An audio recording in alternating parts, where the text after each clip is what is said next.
Hi అండి. ఈరోజు video వచ్చేసి ఇన్స్టెంట్ హెల్దీ దోశ విత్ అద్దిరిపోయే అల్లం చట్నీ. సూపర్ కాంబినేషన్ కదా. మిమ్మల్ని ఏమాత్రం ఊరించకుండా ఈ రెసిపీ ఎలా చేశానో చూపించేస్తాను పదండి. ముందుగా దోశల కోసం మిక్సీ జార్లోని 1 కప్పు వరకు గోధుమ రవ్వను వేసుకోవాలి. అలాగే అరకప్పు వరకు రాగి పిండిని వేసుకోవాలి.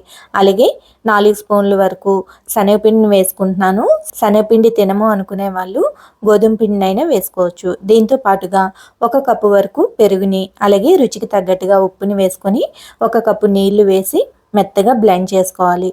ఇప్పుడు ఈ బ్యాటర్ని బౌల్లోకి ట్రాన్స్ఫర్ చేసుకొని మరొక కప్పు వాటర్ని మిక్సీ జార్లోకి వేసి ఆ నీళ్ళని కూడా ఈ బౌల్లోకి వేసేసుకొని మొత్తం అంతా కలిసేలాగా కలుపుకోవాలి.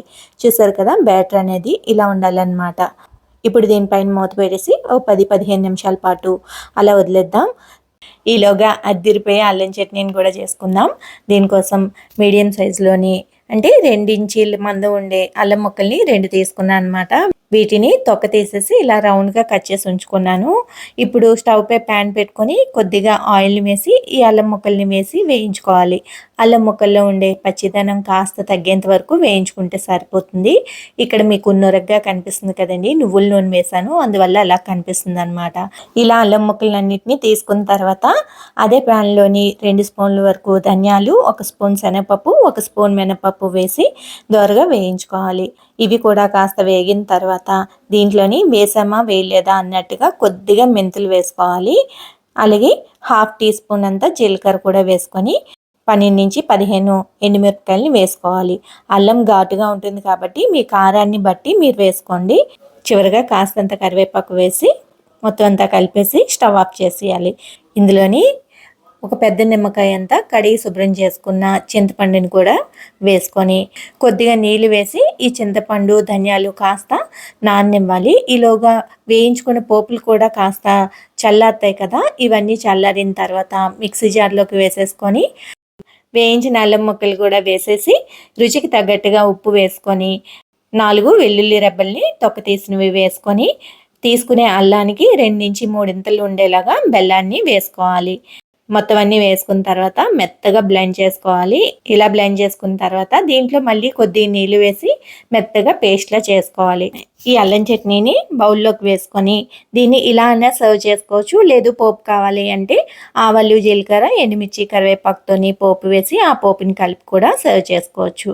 ఇలా చేసుకునే అల్లం పచ్చడి చాలా చాలా రుచిగా ఉంటుందండి. హోటల్లో చేసుకునే టేస్ట్ అయితే వస్తుంది. దీన్ని ఫ్రిడ్జ్లో పెట్టుకున్నామంటే ఈజీగా 2 వారాల పాటు నిల్వ ఉంటుంది.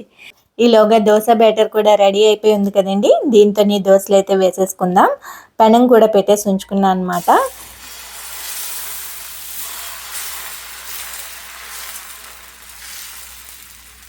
ఇలా ప్లెయిన్ దోశలైనా వేసుకోవచ్చు. లేదు అంటే ఉల్లిపాయ, పచ్చిమిరపకాయలు, క్యారెట్, కొత్తిమీర ఇలా నచ్చినవి ఏవైనా కూడా చాప్ చేసి వాటిని కూడా వేసుకోవచ్చు.